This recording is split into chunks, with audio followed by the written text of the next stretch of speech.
Welcome to today's Tom Talks webinar series. I'm Nick Ramphos, the Director of the National Operations Center of Excellence, or NOCO. This webinar is being recorded. A recording will be shared on our YouTube channel and through our newsletter, and will be available on the website within the coming week. To get the recording, please follow us on YouTube and register for our newsletter. All participants are going to be muted throughout this webinar, so please use the Q&A box on your Zoom toolbar for any questions for the presenters.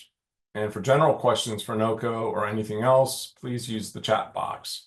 We'll be doing a Q&A after each speaker. The webinar has closed captioning and transcription options as well. Access to those are also on your Zoom toolbar. Before we begin, I just want to thank all of you who are joining us today. We began a robust Tom Talks webinar series for 2025, which is going to be held quarterly. And after the webinar, we want to hear from you via a short survey that you'll receive about your preferences for our webinars and how we can best assist you. We also offer you PDHs, and you'll get a PDH for this webinar as well, so please be sure to access those. This is part of an ongoing series on the use and value of the Transportation Operations Manual, or what we call it the TOM. Our last Tom Talks webinar in February highlighted the TOM's guidance on the strategic, programmatic, and tactical elements of TSMO plans, and the panelists dove into specific elements of a TSMO program plan.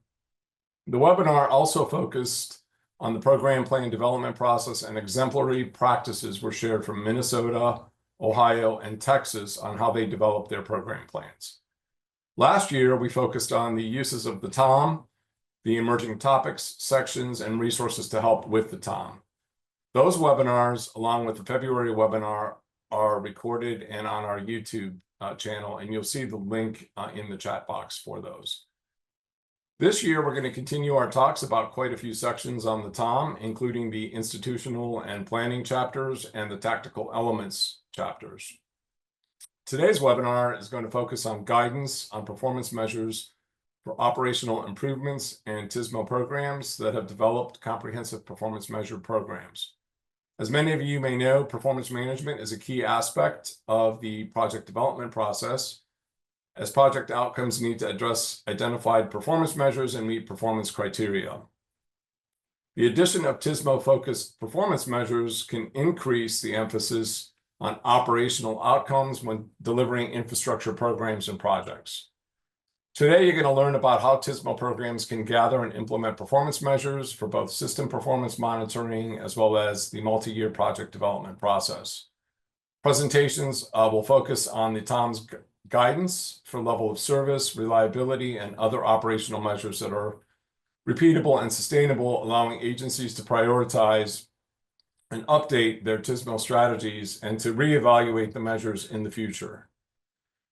You'll also learn how the Green Book ties into performance measures. The AASHTO Green Book is a design reference manual that is continually updated to align with the state of the practice. Per the Green Book, projects to improve existing facilities differ from new construction in that features of the existing design that are performing well may remain in place, while features that are performing poorly should be improved where practical. In addition, most chapters in the Green Book include a statement that dimensional design criteria are provided as a guide for new construction. Now I'd like to give you just some additional background on the TOM before we hear from our panelists. At AASHTO, we have three pillars of transportation systems management and operations, or TSMO. First is the Transportation Operations Manual, and then the next pillar is the National Operations Center of Excellence. And lastly, we do hold a number of regional operations leadership forums, or what we call the ROLFs, all across the country. The TOM is available to all state DOTs for free.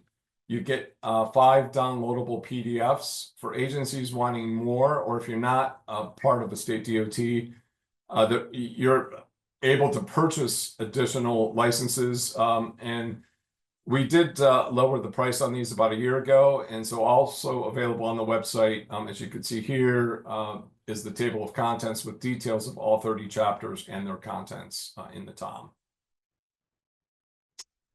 We also have some trainings that are available for using the TOM. 3 are up right now in the AASHTO training portal. And again, those are free for state DOTs, and more are on their way that are currently under development. And these really get into detail about how DOTs use the TOM and the TOM's connection to day-to-day practices. We've also been working on connecting practitioners with the TOM through our webinar series that I had mentioned earlier. We started that back in 2024. Again, these are all available on our website and through NOCO's YouTube channel. So again, you could just check out the link in the chat box to get to those. We're also, about a year ago, we also worked on updating the NOCO website to connect our resources with the TOM, showing how the manual can be used side by side with NOCO for the full experience of gaining knowledge. So this webinar today, again, as I mentioned earlier, is going to be released as a recording through our newsletter. So if you're not signed up for the newsletter, be sure to do that. And you could use this QR code that's on the slide to get your updates.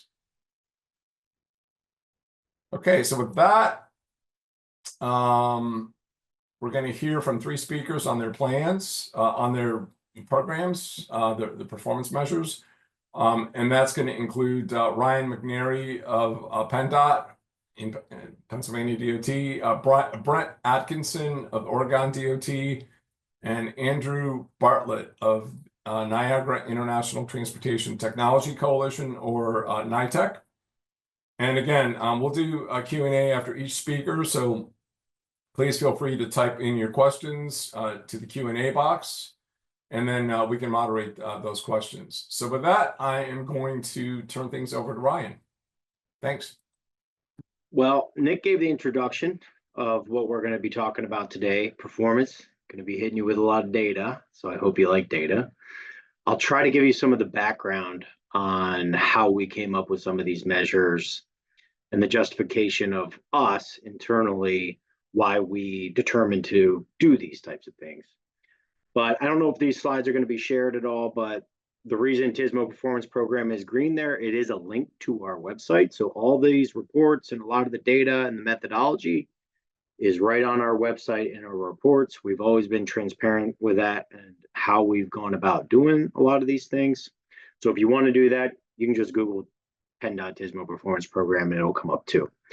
So I'm going to be talking about our program background real quick. We've been doing this for now 10 plus years. We started this process, but I'm going to shift gears a little bit more towards the project development, planning, design side of the house. So the project planning for TSMO specifically, and then I'm going to give an evaluation of a TSMO project example and what we've done for one of those, and then some more annual organizational health measures that we've culturally started to bring into our TSMO performance program. We might be expanding to other disciplines within the DOT. So moving right into it. So the organizational buy-in for us was huge in the beginning. Our leadership saw the importance of being data-driven. I think from an operations perspective or a TSMO perspective, we are always fighting to justify ourselves. And I've always been a big proponent that data can help us. Data is there to do that for us because the numbers speak a lot more than just anecdotal words. So this is what my office looks like. So we have the traffic systems and TSMO performance section, the TMC operations section, and then temporary traffic control. But what is different back then, around 10 plus years ago, the Office of Administration dedicated data scientists to assist us with this because we are generally planners, civil engineers. We're not data scientists.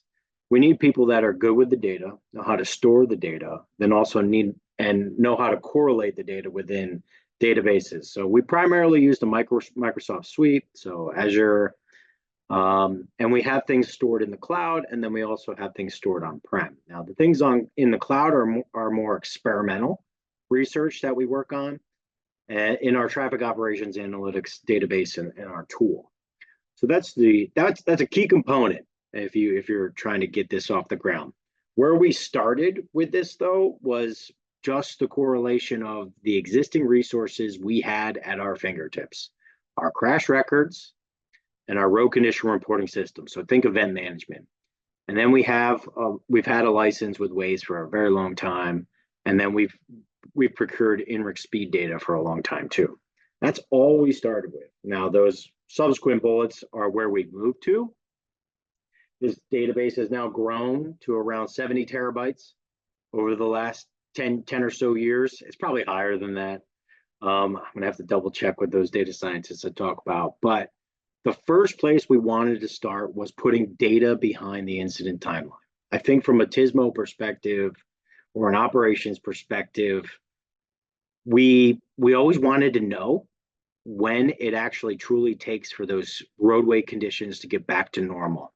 That highlighted 2 T6, T7 you can see there is something that always evaded us with data. But since we had the INRIX data, we know the historical norms of speeds. We know when the incident occurs in those different various data sets that we manage. We were able to tie data to that aspect of that, and then we created what we call incident influence time. This helped us culturally when we were working with our traffic management centers, that just because we got all clear from the field, we shouldn't be blanking our boards. There's still residual delays out there, dangerous queues. So to quantify that for them, to show them that these types of crashes were occurring in those queues that were happened after the all clear, helped us culturally shift, the mindset. So we're able to do that. That empowered us to look at instant clearance times by county, and that from the DOT perspective, that's generally how we handle our traffic incident management at our county. So that's just an example of what we're able to do. Similar to Google, red, yellow, green, red being the higher number of minutes on average it takes to get an incident cleared. Okay, so that's where we started. Fast forward to probably the last 5 or so years, and even the most recently, the last couple of years, where we've got into data-driven TSMO project planning. This is gonna take us into the weeds a little bit, like I told you about, but I'll try to keep it interesting. So give you a frame of reference. We have operations regions, like I'm sure most of you do in your states. We have 4 regions right now: the Western, the Central, the Eastern, which is the blue, so it's from Harrisburg up to Scranton. You can see there, just follow the 81 corridor. And then the Southeastern Regional Traffic Management Center, generally the Philadelphia Metro. So keep that in mind. That's going to be your frame of reference for how I'm going to talk about this next section and then other aspects of this presentation.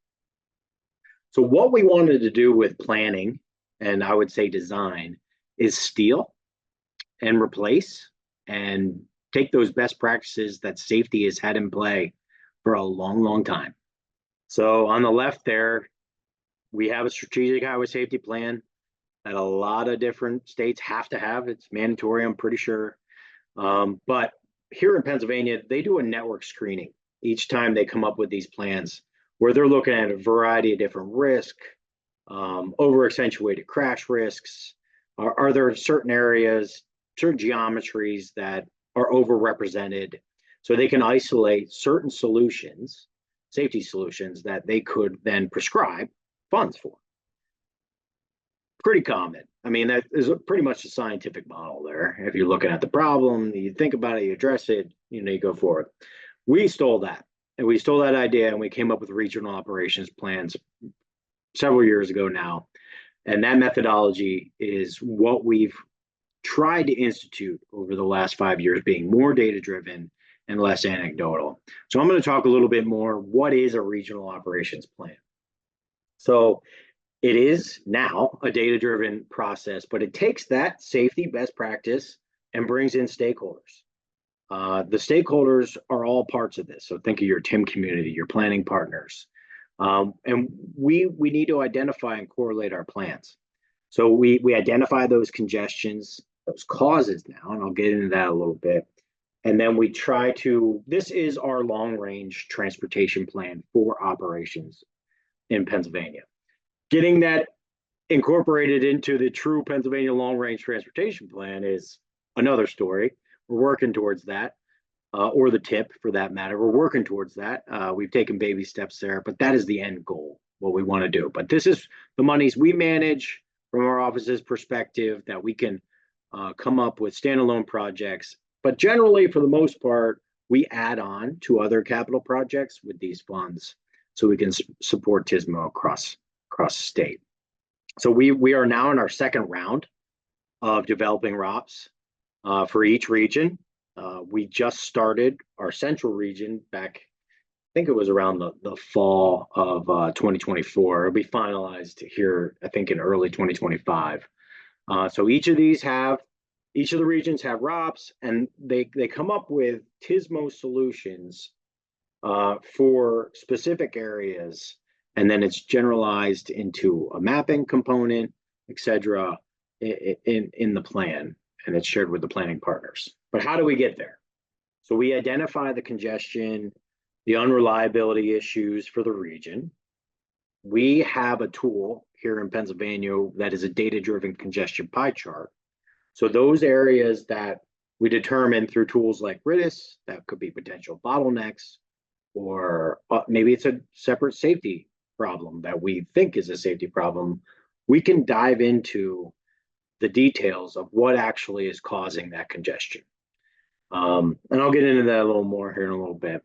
So in these areas, once we start to classify that congestion, we will then go to our TSMO toolbox and determine what types of solutions would be most applicable for that problem. Now, sometimes we have to get creative, and maybe it's multiple solutions, like the example I'm going to go over in a little while, as far as the evaluation component that we have. But so I'm going to show you a few things that we've developed. Now, this isn't as it relates to the ROP, but this is going to be an enhancement to the ROP. Well, one report that we're working on, pretty much final right now, is an ITS device priority location. It's good for CMS at this point. So basically, what you see on your screen, red, yellow, green again, very easy to understand. The more red areas based off of a safety score, an operations score, compilated together, would be a good proposed location where you might want to consider a CMS.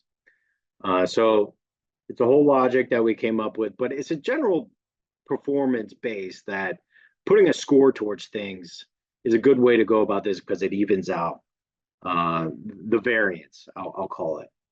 But we have it side by side with your existing sign locations just in case it doesn't make sense. But getting into the data-driven congestion pie chart, it is scalable down to segment level. So left to right, you can see the Pennsylvania congestion pie chart, recurring congestion, the green wedge I'll focus in on first, 10%.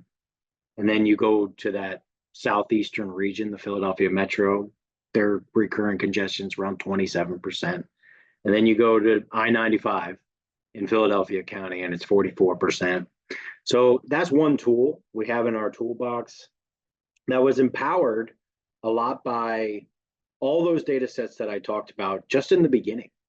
We didn't have a ton of other information there, but the one key thing that actually pushed us over the edge was pulling in that crowdsourced incident information from Waze and INRIX.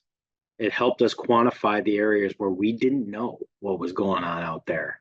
Now, we put some levels of confidence in that based off of different parameters. It's in the minute details of the methodology, but that helped us get to this. Now, this is just core roadway network.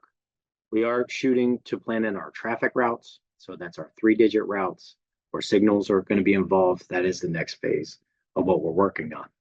But as I transition to a project level analysis, I wanted to give you a look under the hood here a little bit and into a specific section of roadway. So this is I-76. It's a Schuylkill Expressway going into Center City, Philadelphia. It's one of our most congested roads that we have in the state, period. It has one of the higher ADTs in the state. But what we wanted to do is understand, obviously, but at a congestion level, what are the causes there? You'll notice in this section, not a lot of it is recurrent. A lot of the congestion is caused by road work, other incidents, crashes, minor crashes, weather. 10% only being recurrent. All right, well, what types of solutions could we consider for this? I guess I shouldn't skip ahead. On the left, then, we can show them when they're most unreliable. Not surprisingly, it's around the rush hour in the afternoon, that 3 o'clock time frame. But what was surprising to everybody was the 7 o'clock or the 6 o'clock, where you would think, the rush hour would be most unreliable. But where it's most relevant here, what we diagnosed is it's those incidents on those days that carry over and they bleed over into when rush hour is supposed to end. It will then make the whole network deteriorate for longer periods of time when we have incidents on this road. So the district wanted to come up with a solution to reduce those number of incidents. And little geography here of this area, if you're unfamiliar with Philadelphia and this road period, capacity wasn't an option. Okay, this road's been over capacity probably since it was built, unfortunately, but capacity wasn't a problem. There's a river on one side, and then there's bedrock cliffs on the other side. So basically, TSMO, or Operations Solutions, were pretty much what was considered at this point. This was the first integrated corridor management project that we delivered in the state. So this went live in 2021 with just variable speed limit signs and queue warning. But from a performance perspective and my office's perspective, who helped develop the algorithm for the automated VSL signs, and then helped develop the business rules and the algorithm for the queue warning, we wanted to make sure we were calibrating this correctly. So we were constantly monitoring the safety results back in 2021 as it related. So as soon as that crash data was finalized, we wanted to see what was occurring here. Total crashes look great. Okay, people were listening. So the blue line is 2021. The 5-year average, 2015, 2019, notice we cut out 2020. We saw that steady downward trend. But then when we looked at the rear end crashes, there was a lag.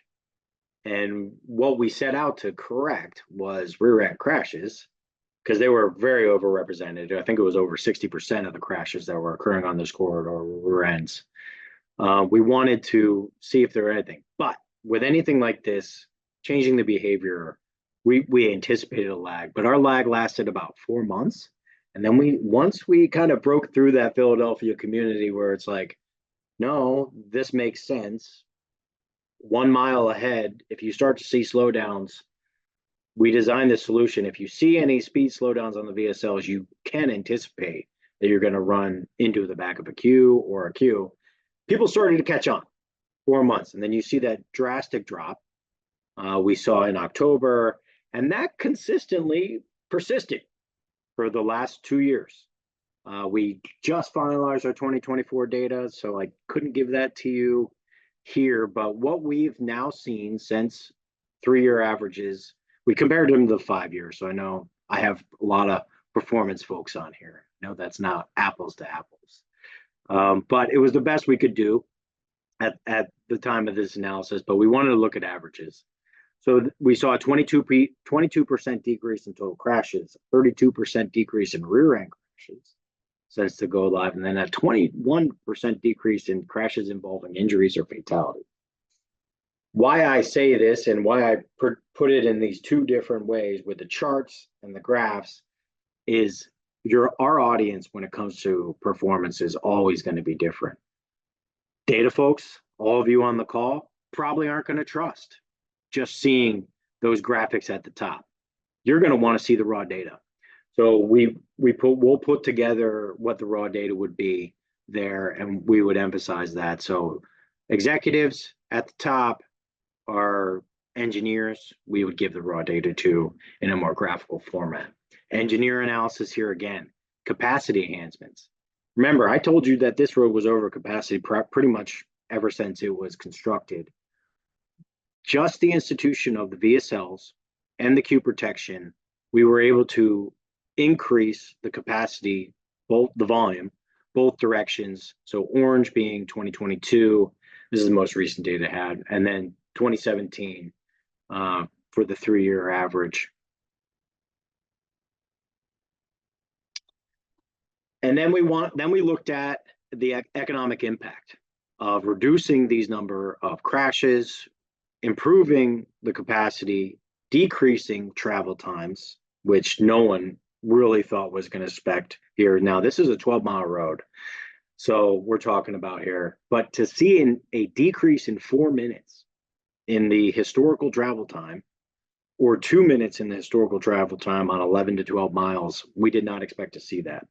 But that economic impact, when we portrayed this to everybody, was a $46 million decrease in what we would consider. But then we also ran the emissions. So with all those positives, we hypothetically removed around 750 vehicles, or 3,100 tons of emissions per year. Draw your attention to the right side. I showed that to you all in bullets and everything like that. The graphic on the right side tells you all those things in a one-stop shop. Now, it's tough for you to see on this slide, but we were able to share this out more of like a social media aspect, share this out through the press, etc. Because our audience, everybody knows it's quick. You're going to lose attention immediately. So having the ability to make these a little prettier, I'll call it, has helped go a long way with us correlating the benefits of what TSMO projects can do. All right, so where do we want to go? We want to optimize this project planning process. Right now, we're not the best at correlating actually where safety concerns are and operation concerns are. So what we're going to do is pull analysis together that considers both of those. We've recently had a conversation with the design performance management team, and they want to start considering operations metrics as it relates to how their design measures already are established. It's new. Anybody from PennDOT is on here. I don't mean to scare you. And then what we want to do is similar to what Ohio DOT does in their TIMS website. Big shout out to them. They've done a great way of allowing things to be publicly accessible and then overlapping and very easy to understand on their website where certain plans, where certain projects, where certain issues are. So we would like to mirror what Ohio DOT has done on their TIMS website. Okay, so I'm going to wrap up here real quick. So organizational health measures. I started with this. I'm going to kind of end this section with this. Incident clearance times. This helps us with our TIM collaboration, working with our county maintenance teams. So if there's a certain area, it's very clear where we would need to address any TIM concerns, collaborative efforts, etc., based off those clearance times. Our TMCs, the root of operations, everybody knows we need to make sure our situational awareness and what their core duty is working. And as you can tell on that chart, or if you can't tell, that is our TMC's awareness of incidents that have occurred on our core roadway. We've plateaued around that 70% area in the areas that aren't using computer-aided dispatch wholly. There is one up to 84%. They use computer-aided dispatch all the time, but it's like web-based login. But this helped us justify a grant application to bring computer-aided dispatch to Pennsylvania, and we were successful in getting that. On the right-hand side, we offer maps to them that shows where they missed, we'll call it, significant incidents that caused major delays to the public. And that's through a heat map, the darker areas being those areas. Okay, I'm kind of hitting you rapid fire here, but these are all organization related. So this one's incident health. And I tried to put next to them how it relates. So this is TMC responsiveness, traffic systems effectiveness, and then our TIM practices. This is a pretty cool one that I like to highlight. So secondary crashes by time after the primary crash. It shows how quickly we are responding and how many incidents we are considering secondary that are occurring in the congestion in the back of the queue. We're able to quantify different measures on that. And then the second one is work zone, temporary traffic control related. So this helps us understand if our temporary traffic control procedures are working. Do we need to modify certain things? We have the ability to look into that. And then if we need to institute any more queue protection around our work zones, because that's always changing each year. Okay, so we have a TMC productivity. This is down to the operator level. This was a request by our TMC managers that they wanted to see productivity down to the operator. I was very reluctant on this as a performance manager because it feels like Big Brother, don't get me wrong. But they wanted it, they wanted to check in to see who was helping out the TMC as much as they can and compare them to their peers, which that aspect is good. I think that empowers them during their planning meetings with their staff. And then one big thing for everybody is the devices out there. How are our devices being used? Are they being used effectively? So we created a report that looks at the activity based off of message type. Now, this is just CMS, but I think we've built out our ITS device network on piggybacking on those capital projects. If you remember me saying that, maybe not necessarily always where the DMS or CMS needed to be.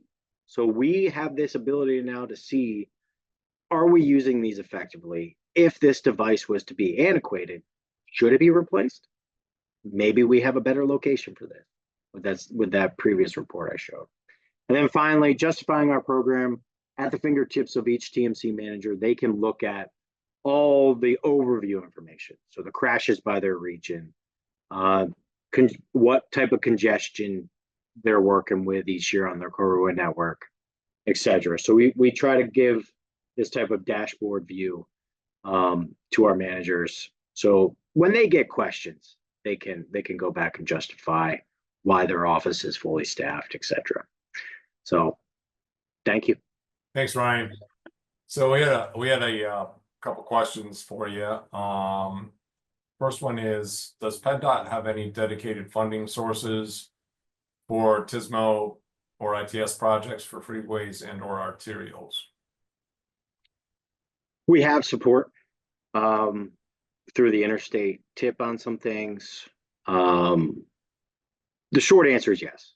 Yeah, we do have some dedicated funding that helps with the TSMO performance program specifically, yes. But not a lot. It's not as much as you would think. It's not in the millions. Okay. All right. Another question. Does PennDOT develop CMFs to understand the application and effective of solutions, or do you base countermeasures individually and based on context? I think it's the latter. It's more context.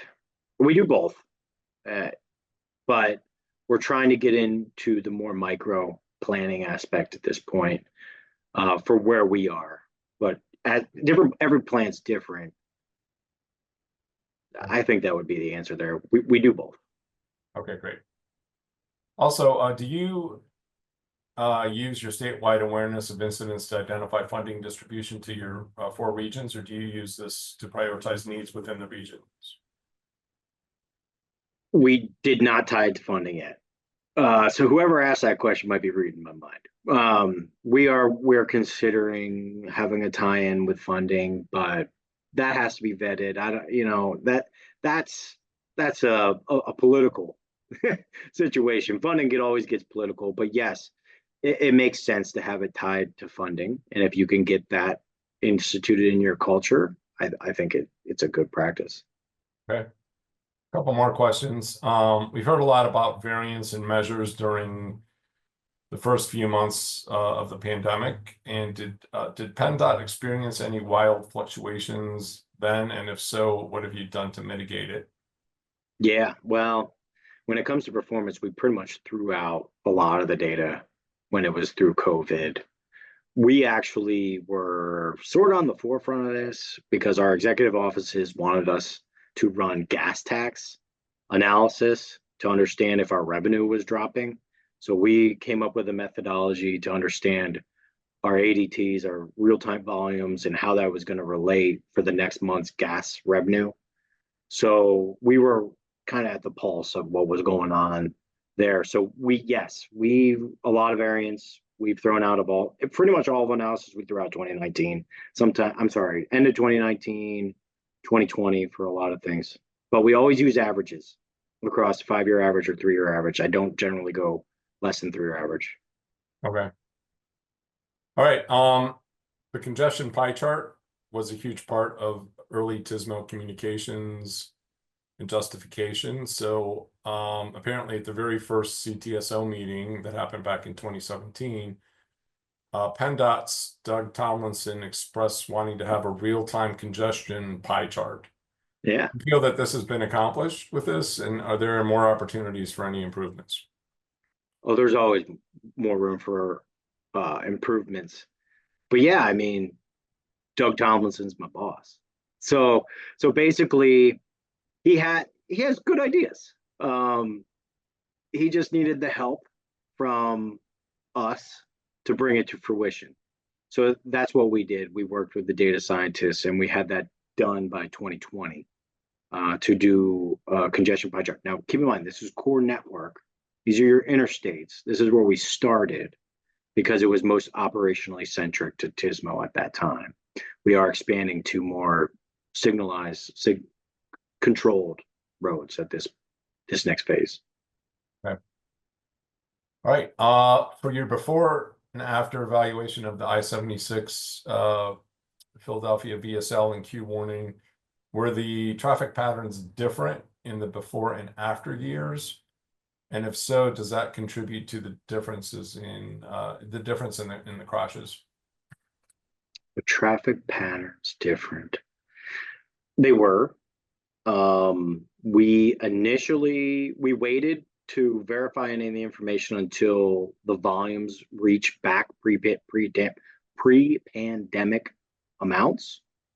So all those numbers are apples to apples. We're actually higher volumes now than we were ever before on that road. I don't know if I answered that. I think I answered that. Last question. You had talked about the regional operation plans, and everyone's kind of at a different stage with that. So once you get it all of those completed, how often do you think each of those would be updated? Is there a schedule, or do you guys? Yeah, every 4 years. Every 4 years. Okay. All right. Well, thanks, Ryan. Appreciate all the great information. And it was the other thing is any thoughts to your connection to the Tom and some of the performance management types of things that you guys are doing? Anything you'd like to share that would be helpful to the group? Let's say if somebody's looking to get information, is there anything that the Tom you think would be able to offer that would be helpful to these folks? I think it sets you down the correct path of how to start a performance program. And then it gives you those insights that took us a long time to figure out on our own. I kind of wish I had that guidance on certain things that would be impactful, but because we were just coming up with these on literal brainstorming sessions. So to have something to look at that can help frame out what you want to build your program around, it leads that horse to the water, right? And then you develop it into whatever you want for your particular problem or your executive ask at that point. So that's where I think it's most impactful, where you don't have to start from scratch. Okay, great. All right. Thanks, Ryan. Appreciate it. Thank you. Gonna move on next to Brent Morgan. Okay. So appreciate the opportunity to join the group and have this conversation. That was, Ryan, that was some excellent information. I took a bunch of notes on that, so thank you. I'm going to reach out probably in the future. That was awesome. So I want to talk a little bit about how we at Oregon DOT developed our TSMO performance management plan. Just a little background on me. I joined ODOT about 16 years ago. Spent my first 10 years working as a supervisor for a dispatch operation up in Portland. We also supervised the incident response team. So got a little bit of background there. And then transferred down here to our ITS and operations group as the traveler information and performance management coordinator. Our first iteration of our performance management plan was in 2017. And at that time, I was in the supervisory position and part of the group that got all together to attend a workshop, which was had representatives from maintenance, operations, communications, and a whole bunch of other groups. And we actually used a consultant to help us put this plan together, and then refreshed it in 2021. One thing about plans is lots of us have plans. Lots of our plans are on the shelves. And we've tried really, really hard to keep this plan influencing what we're doing on a regular basis. Looking back at it, and probably coming up on the 5th year of since we revisited this, I think it's probably time to revisit it again next year. And certainly some of the resources available now, including the TOM guides, are probably going to be influential on how we progress forward. I'll post a link where you can find our plan after the presentation. Through the stakeholder group, we developed 7 program areas that we are focusing on. Many other areas were discussed, but some of them were merged into these categories. Some of the categories started out pretty narrow, and we expanded them out a little bit so that we can encompass other areas. So we ended up with our performance management plan. We tracked system performance and then used that data to help shape future decisions. Much like Ryan, we started out with mostly operations data from our TMCs.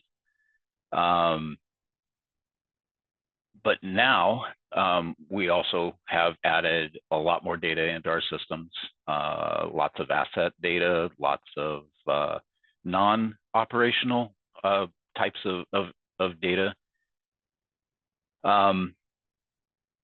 We now use this to help shape our future decisions, track the improvements and the declines, if there are declines, and then keep course correcting along the way. So the content of each of these sections, each of the 7 sections have their own areas, but we have an executive summary ahead of that, obviously a brief version. But then we talk in depth about why the goals were chosen for each of the performance area, the program area performance management pieces. We break down each goal and implemented the different goals into short-term, medium-term, and long-term priority levels, so that we could stay focused on the things that we wanted to get done quickly, and some of the things that were going to take us a lot longer to, in many cases, just develop the data so that we had something to use. Probably one of the biggest pieces to this puzzle was identifying primary audiences and then a communications action plan. And we felt it was really important to use that communications plan to try and develop a feedback loop so that we could talk about what the audience would need, develop with their help, present it to them, what we were able to come up with, and then get feedback from these folks based on the information that we were giving them. That feedback loop is really a critical component to keeping them engaged and providing the audience with the things that they need. So lots of data, lots of information, and lots of different audiences. So we use the reports in the mostly Power BI is what we use, some SSRS, but we use these reports to engage different levels of stakeholder with a whole bunch of different mediums.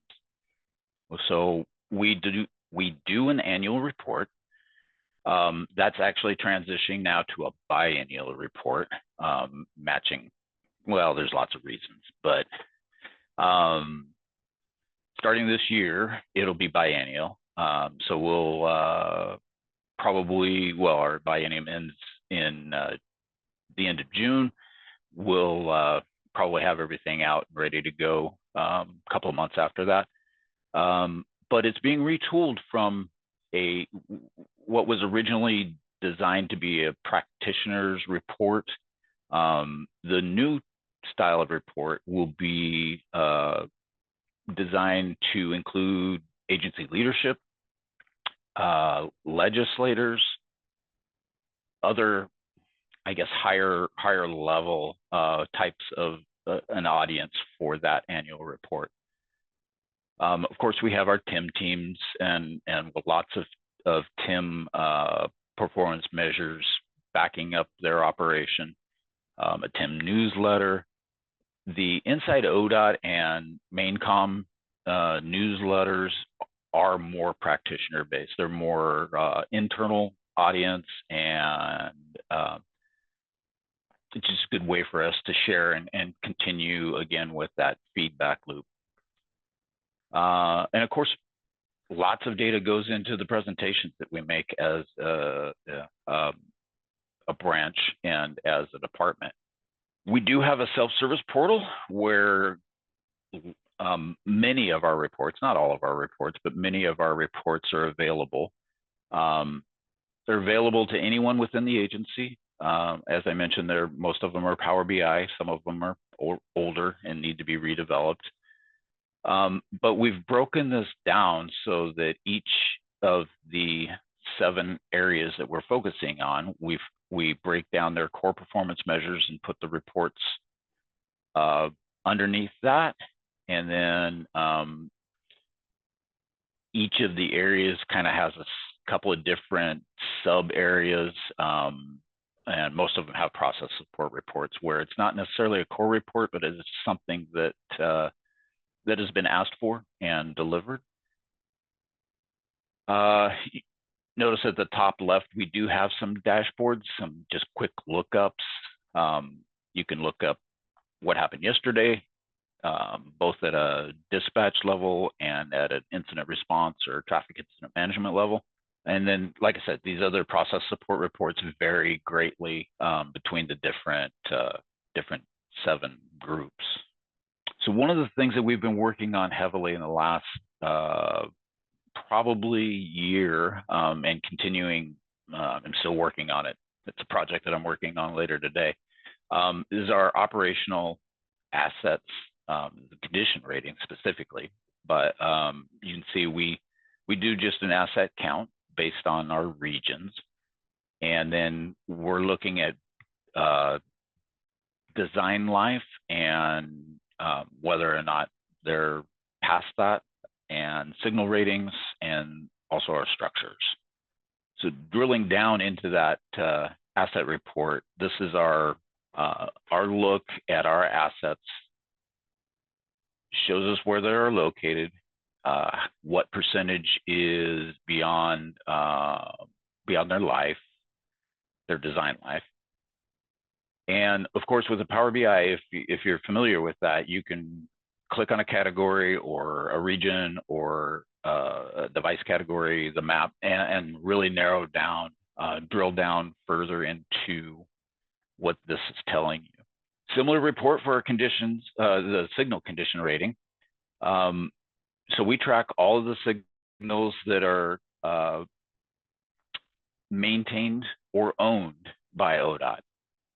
Lots of signals that we simply maintain but don't own, but those are, you know, something that we need to track separately. We track them both separately and collectively here. Signals are rated annually when we're performing our preventative maintenance, and this keeps us in pretty good shape as far as keeping an idea of where we're at and what we need to work on. So a lot of the asset information ends up going into a conversation that we have every couple of years, and how we split some of our funding and make decisions based on that. So our state transportation investment plan, a lot of it has to do with assets, some rock falls and landslides and some other influences in there also, but the majority of it is asset driven, and past design life is a big part of the conversation. So we give these tools to our maintenance leadership teams and let them influence budget decisions for that pot of money. Stepping away from the assets a little bit, this is an example of one of many work order reports that we use for tracking and monitoring. In addition to, this is an electrical work order, so mostly signals and lighting and assets like that. We also have a different report that tracks our ITS assets like cameras and ARWIS. We have a test chamber that we use, probably many of you do, where we do environmental testing on our signals and cabinets. There's a work order process involved with that, oftentimes involving cities and counties that are running their equipment through our systems. So we have a work order tracking report for that. Several others. Software is a big one, if I didn't mention that already. So this helps us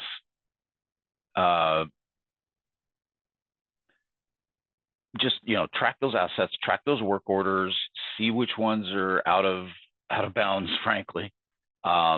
Shape staffing decisions based on the number and location of work orders. You know, do we have 5 techs in Portland? Do we need 10? Do we need 50 total? Do we need 200? A lot of data now is able to go into those decisions rather than kind of the anecdotal, well, we feel like we need. So it's nice to have data to help us track with that. Contact information, should you wish to get a hold of me at some point in time. And again, I appreciate the opportunity to chat with you. Okay. Thank you, Brent. One question for you. How often is the performance management plan, like the goals, how often are those reviewed and or updated?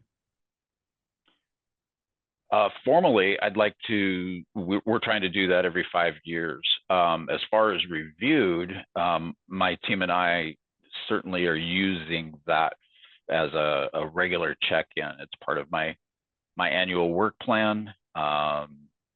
And yeah, we're checking in on a regular basis. Again, you know, if you have a plan and you put it on the shelf, it isn't doing you much good. And then just moving forward, any thoughts for folks on use of the TOM and, you know, when it comes to performance management and, you know, what can that do for a program? Yeah, so, you know, we didn't have that as a guide when we first started this walk down the path, and it, you know, being here now, I think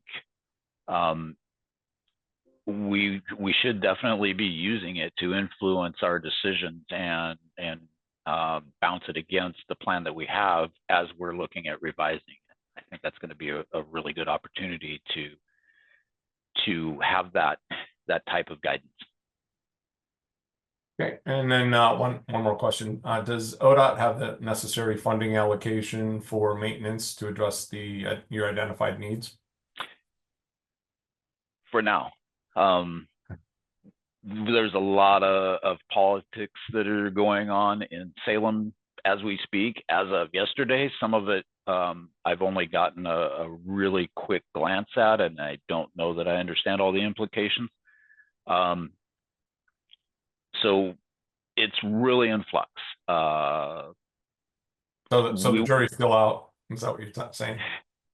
So in the past, part of that STIP funding that I talked about has been very useful in the things that we're doing. One of the proposals that I saw as of last night was to eliminate the STIP funding. But that was last night. It's just a proposal, and I don't claim to fully understand what they intend to do. So lots of conversations. And this is where, the performance data and the performance plans come into, the spotlight really shines on them. We're going to need this information so that we can have the conversations and make sure that we all understand what that proposal means. Okay. Well, thanks very much, Brent. It's great information. Thank you. Appreciate it. And we are going to move on to our next speaker, Andrew Bartlett. So Andrew, take it away. Sounds good. Thanks, Nick. All right. First things first, let's get this screen share going here. So my name is Andrew Bartlett. Again, I'm from NITEC, the Niagara International Transportation Technology Coalition up in Buffalo, New York. First, Ryan and Brent, thank you so much for everything you guys said. I was logging away ideas. Already I've got to think about a half dozen other things I want to try as soon as we're done here. I think you guys both made some really good points, especially when it comes to data as a methodology for constantly justifying the not only just maybe just your existence as a whole, but also the decisions you make and the things you want to do moving forward. Real quick, just about me, I am the transportation engineer for NITEC. I've been here for coming up on 10 years now. Really what I want to go through here is I'll spend a little bit of time talking just about what NITEC is and what we do, and then get into how we use some of the performance metrics to help with that. So NITEC, there's really kind of two sides of the house. Operationally, we serve as the traffic operations center, or the traffic management center for DOT in Western New York. But we also serve as a coalition of transportation agencies here in Western New York and in Southern Ontario, Canada as well. We have 44 stakeholder agencies as of now, ranging from transportation agencies to public safety and border enforcement, and then all the way to emergency services, private tow companies, things like that.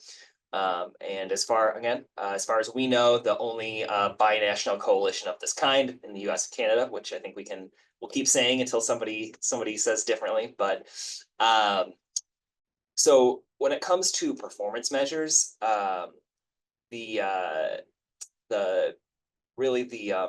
the structure we take is that the information that we're collecting is at the operational level with our operations center, and then the people that we're presenting a lot of this information to are these member agencies. So again, this is just going through the long list of people who make up NITEC here. A little bit about the organization. So the board of directors of NITEC is made up of the representatives from the policy member agencies. And then the way that we coordinate with all of these agencies is we're divided up into 8 committees that each focus on a different area of transportation in the region. And these committees are really the customers, so to speak, of the performance metrics that we're coming up with. We try and use those to guide and generate discussion, identify problems, and address hotspots and areas for improvement as far as operations is concerned.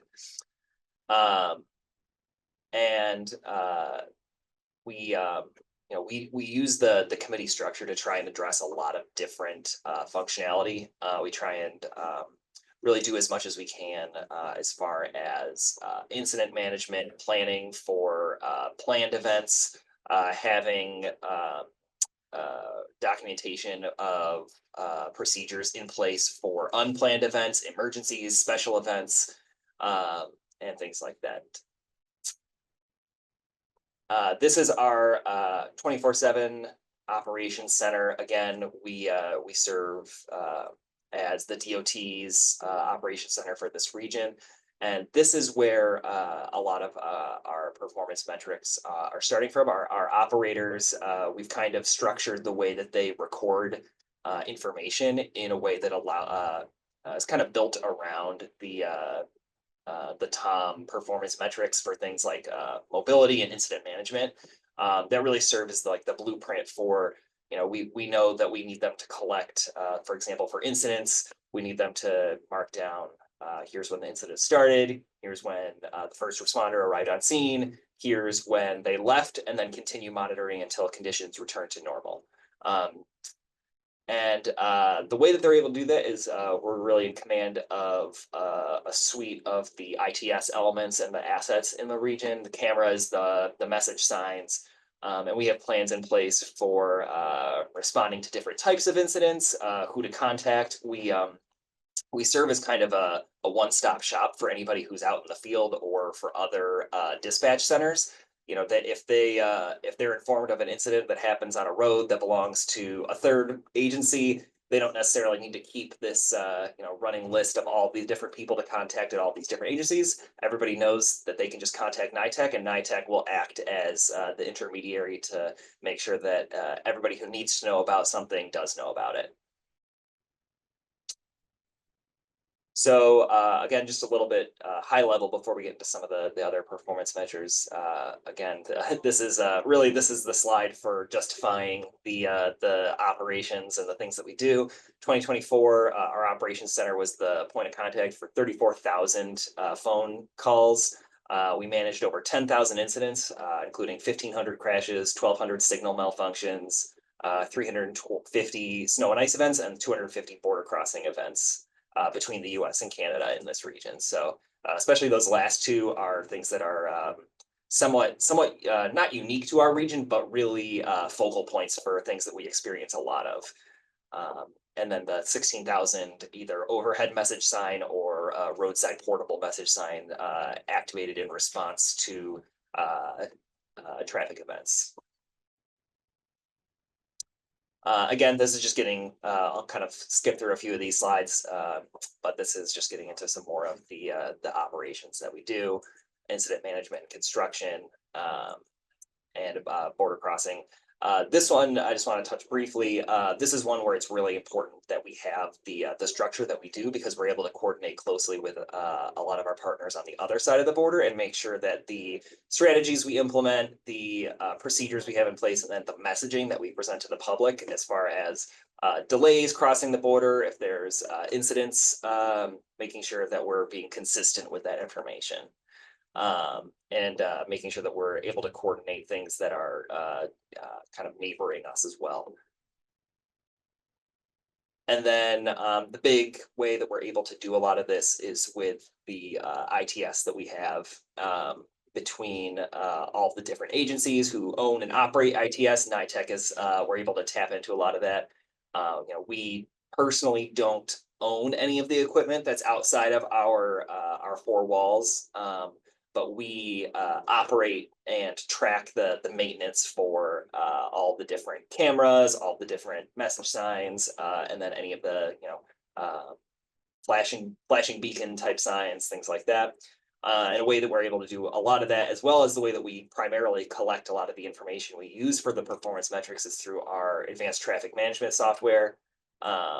that it kind of acts as our central hub for a lot of this. And then one thing that we were able to recently roll out is what we call the All Roads system, is a data platform.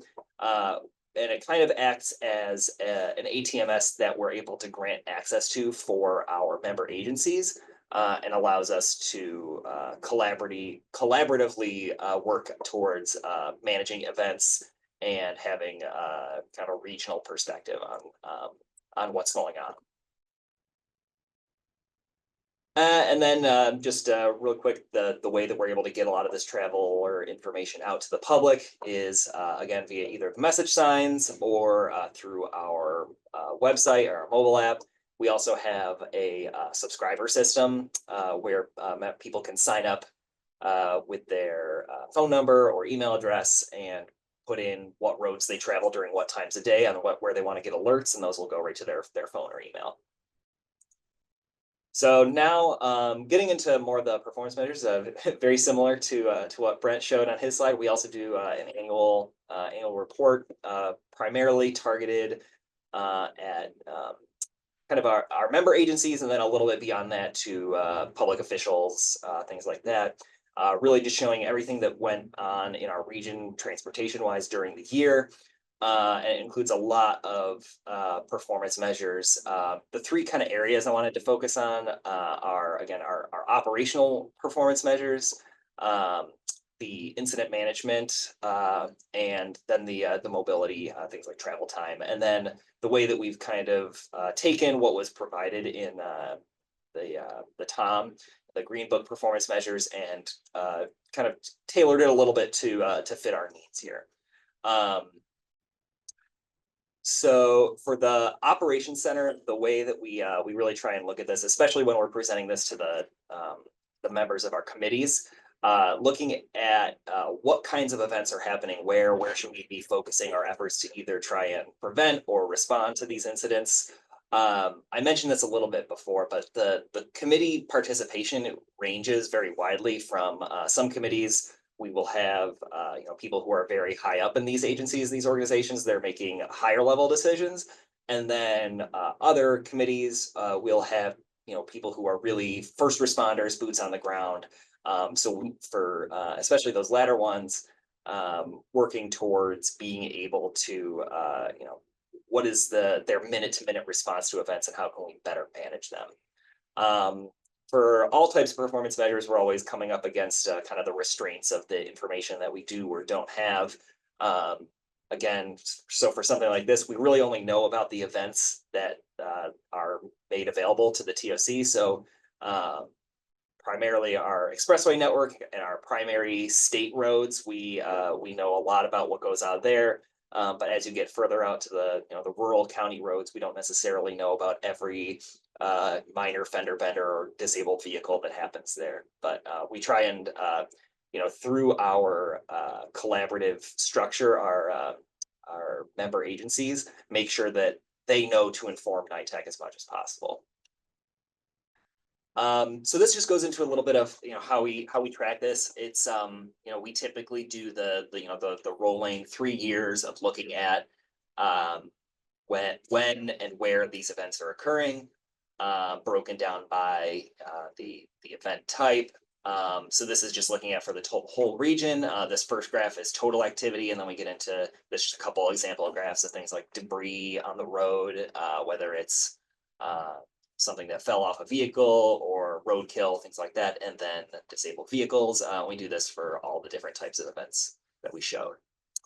And then we also look at it on a road by road basis. So for example, this upper left graph on Interstate I-190 shows both the crashes and then other incidents by month over time. Some of these are more, whenever we see something that sticks out, maybe there's a time of year or a type of event that occurs more or less on a specific roadway, and that usually triggers discussion or measures that we need to take to address certain things. And then this other one again is looking at our message sign activation. We usually see that correlates pretty heavily if we have significant region-wide events, things like winter weather, or if we have major construction events, things like that. As far as the ITS assets in our region go, we for each of our member agencies that owns and has ITS equipment that we are responsible for operating and tracking the status of, we're able to determine average uptime. We're able to identify specific pieces of equipment that have either long-term outages or frequent up and down, and then we're able to at the committee level, work with those agencies to focus their either maintenance efforts or their funding for upcoming years on where to allocate that best to address those issues. As far as incident management goes, as we said a little bit before, looking at that incident response. We typically look at it based on the incident severity level as well. We have different goals for different levels of severity for those incidents. So for example, for minor incidents, we're looking to clear them in less than 30 minutes, and for intermediate, less than 2 hours.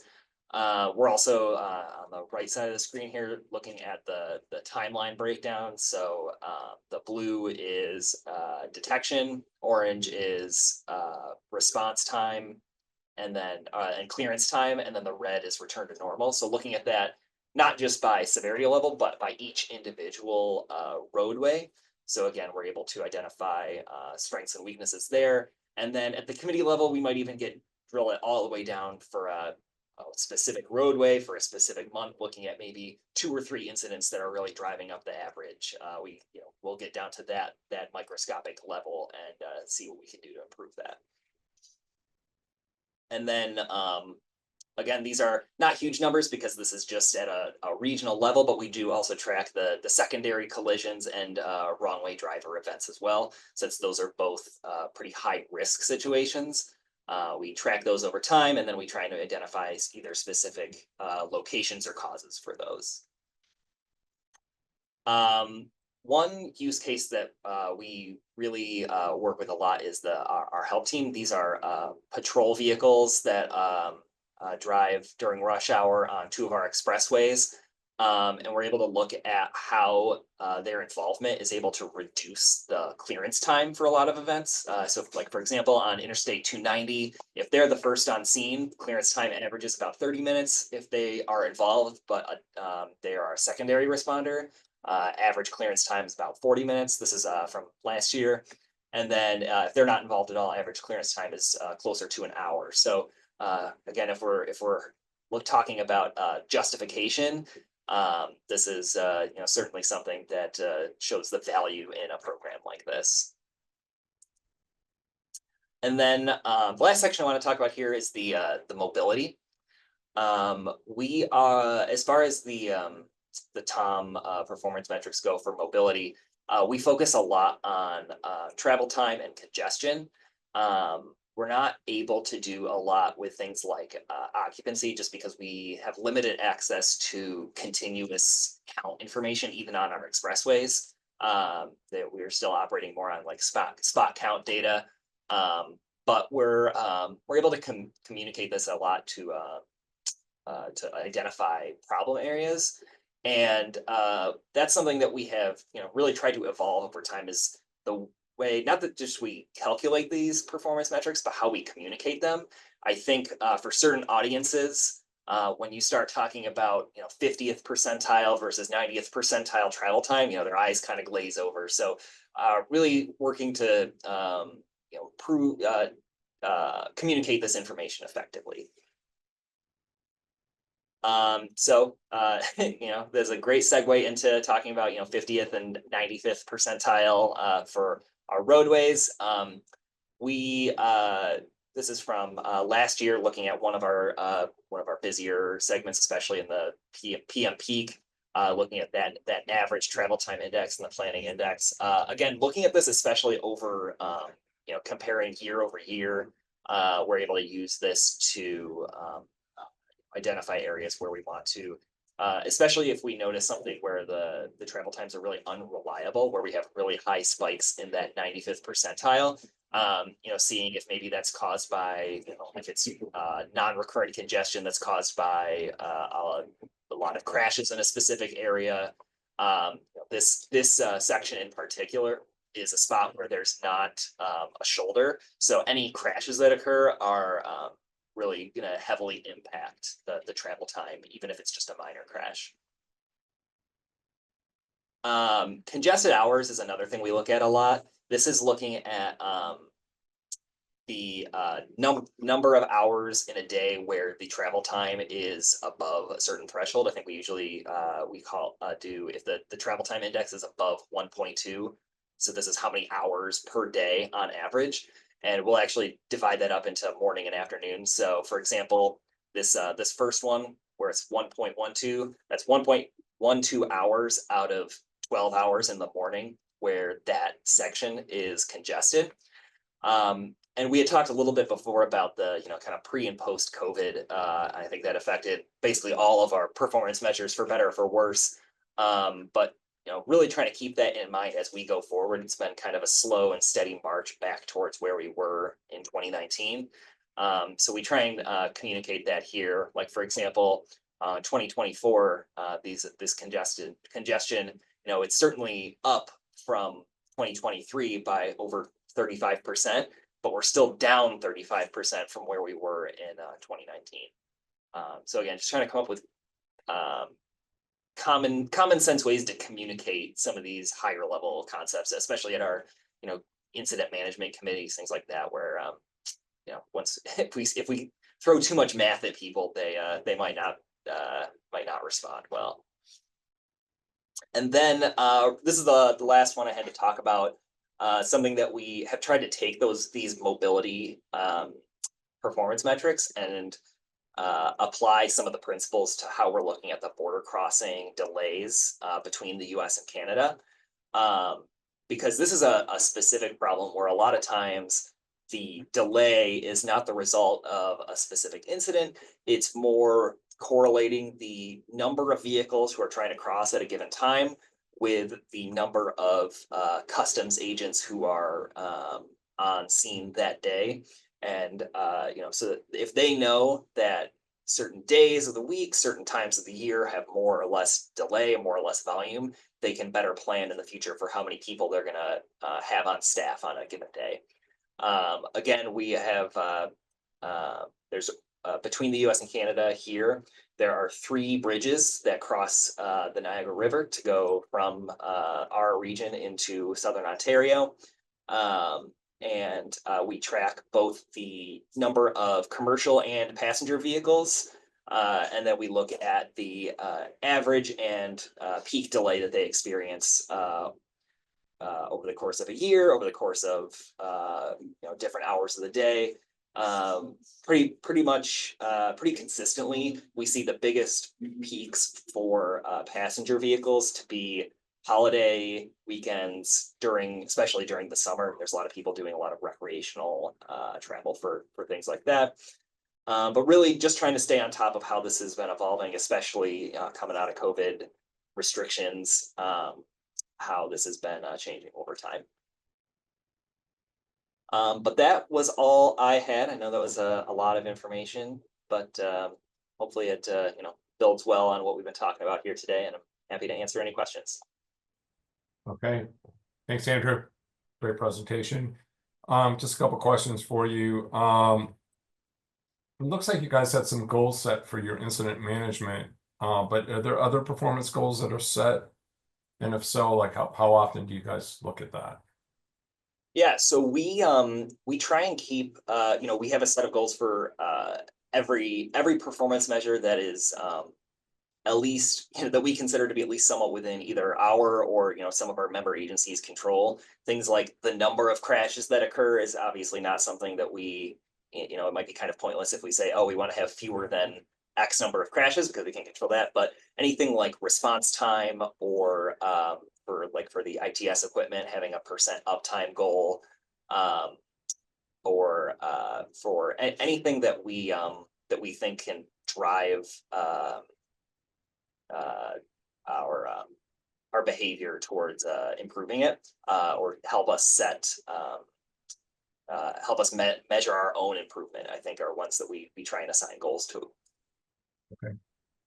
And then and you had a really great set of performance impacts. So when NITEC puts that information out, does that lead to any recommendations, or, you know, maybe some of your stakeholder groups, do they look at that and say, okay, this means that we need to make an improvement to a particular facility, or as you know, maybe something is going to be up for rehab? Do they look at those impacts, and does that play into some of their decision making? I mean, obviously you probably don't have direct control over that, but Yeah. is that Yep. something that people Yeah, look at? I wish it were as simple as, you know, we say this and they say, oh, great, let's go do it. But I think that, you know, especially with the trust that we've developed with our stakeholders over time, they really take our input with a lot of consideration, especially when we're able to back it up with this data. And you know, the wheels might turn a little slowly, but we definitely do see that they'll prioritize things that we'll talk about, especially when it comes to things like shortening response times or implementing safety or ITS improvements on certain corridors in certain areas.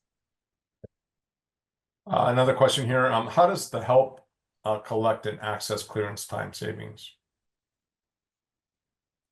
So even when they are responding to an incident, our operations center is actually the dispatch for them. So just like we would for any other incident, we will catalog the response times and the incident timeline for them. And if anything, we might actually have more accurate information for those incidents because we have it.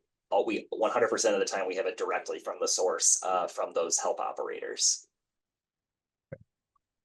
And I know I asked the other panelists this, but I want to ask your thoughts on the TOM and its value, and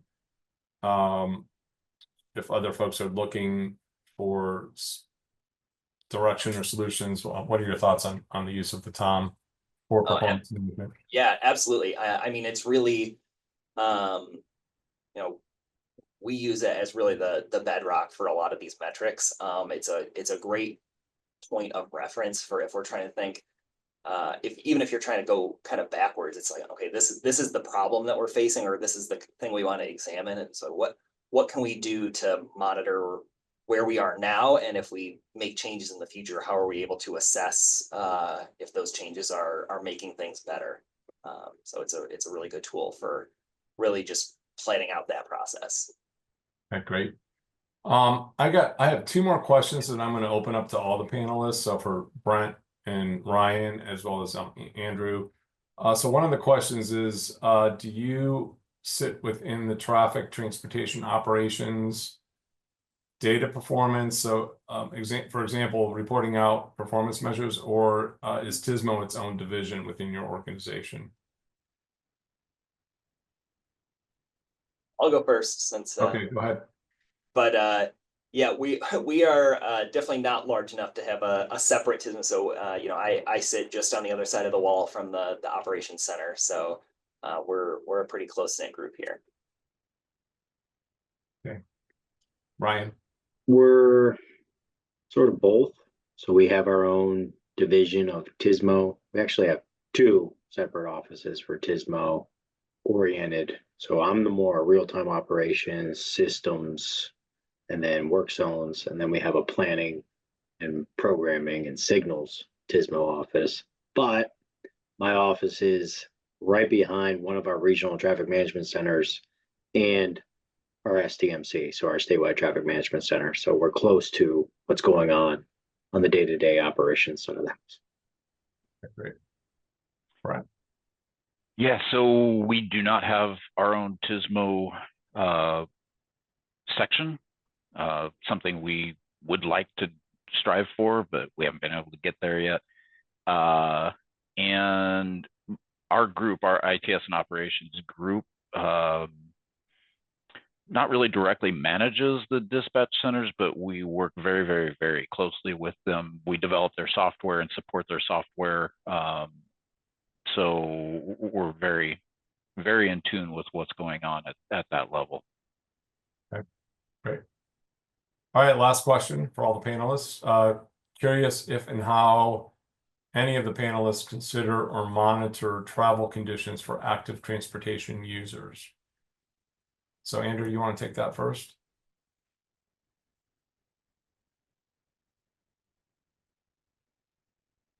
Go. Yeah, there we go. Can you say the question one more time? Yeah. Do you consider or monitor travel conditions for active transportation users? So bicyclists, pedestrians, that type of thing. Yeah, so that's something that has been a more recent addition to some of the things that we do. Typically, our operations center is focused on the expressway network and the major state roads. But with our most recent systems deployment with the data platform that we have, we've been incorporating a lot more connected intersection and signal information, and implementing through that both things that the intersections have the technology to detect the ped and bicycles, and then we've been starting to do. We actually just implemented our first transit signal priority corridor in the region. So we're just starting to learn about a lot of incorporating a lot of those performance metrics as well, but nothing concrete yet. Ryan. I wish I could say we did, but we really don't take into many other modes. We just started to branch out into doing more transit focus. So a dual way of looking at travel times via riding the train into Center City, Philly, or driving, so people can from the park and ride. So we are working on that in a partnership with the Southeastern Transit Agency. So we're, yep, SEPTA. So I just know the audience doesn't know what it is. I didn't want to use the acronym. No, that's fine. So yeah. All right, and how about you, Brent? Yeah, pretty much the same answer. Bike ped Right. pretty much non-existent at the operations level. Different areas tracking different things though.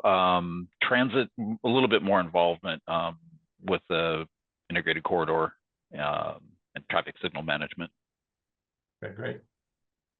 All right, well, this brings us to the end of our webinar today. I want to just take this opportunity to thank Ryan, Brent, and Andrew. Again, fantastic information.